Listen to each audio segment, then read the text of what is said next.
melabur dengan duit tu. Okey? Dan yang ketiga, tabung pendidikan. Kebiasaan tabung pendidikan ni kita ingat, untuk anak-anak. Tak. Tabung pendidikan ni merupakan tabung pendidikan diri sendiri. Okey? Jangan ingat kita dah besar, kita dah meningkat dewasa, kita tak perlukan pendidikan. Okey? Setiap orang perlu pendidikan. Pendidikan ni kita patut menuntut ilmu sehingga ke liang lahat. Okey. Tabung pendidikan ni mengambil 10% juga daripada kita punya gaji. Kalau daripada 3,000 tadi, ini bagi contoh 3,000 lah supaya senang. Daripada awal sehingga akhir 3,000. Okey. Kalau 10% daripada 3,000, 300 untuk setiap bulan kita pergi ke majlis-majlis ilmiah, majlis-majlis motivasi, ataupun kalau kita tak boleh ada kekangan masa untuk pergi seminar-seminar ataupun kursus-kursus motivasi, kita boleh spendkan duit tu dengan membeli buku-buku ilmiah. Okey, buku-buku dari segi duniawi ataupun akhirat. Okey, macam tu. Seterusnya kita teruskan kita punya tabung yang keberkatan ni, ialah itu tabung ini paling penting dan anda perlu itu saya kata keberkatan dalam gaji kita, iaitu tabung charity. Tabung charity ni tabung sumbangan kita daripada duit gaji kita tu kepada orang lain. Okey, tujuan charity ni kita nak kadang-kadang orang cakap dalam rezeki kita ada rezeki orang lain. So dalam rezeki kita tu, kita bagikan sedikit kepada orang yang lebih memerlukan. Okay, kita boleh dengan bersedekah kepada orang ramai ataupun kita membayar zakat. Okay, dia hanya mengambil 5% sahaja. Okay, dia ambil 5% sahaja daripada duit-duit kita.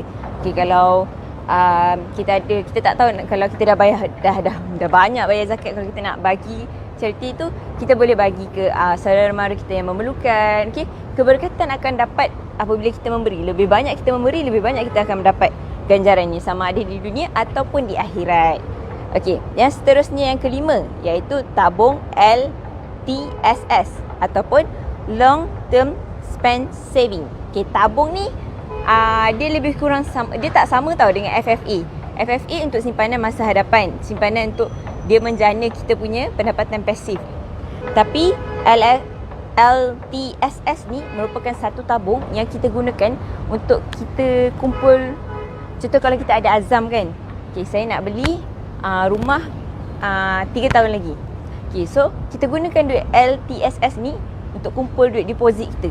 LTSS ni dia ambil 10% daripada gaji anda. So sebulan anda boleh simpan, kalau gaji 3,000, 300. Okay, tabung fund ni, okay, dia 10% sahaja. Saya ulang lagi sekali, 10% sahaja daripada gaji anda.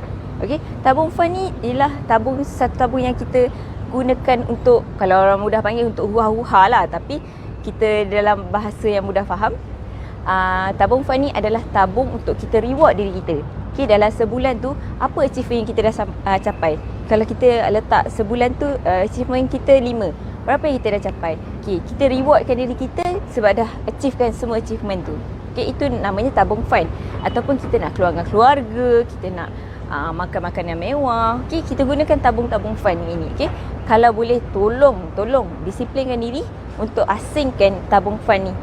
Sebab biasanya orang akan terusik tabung-tabung lain untuk mencapai tabung-tabung fund ni. Okay, kawal diri anda demi kewangan anda. Okay,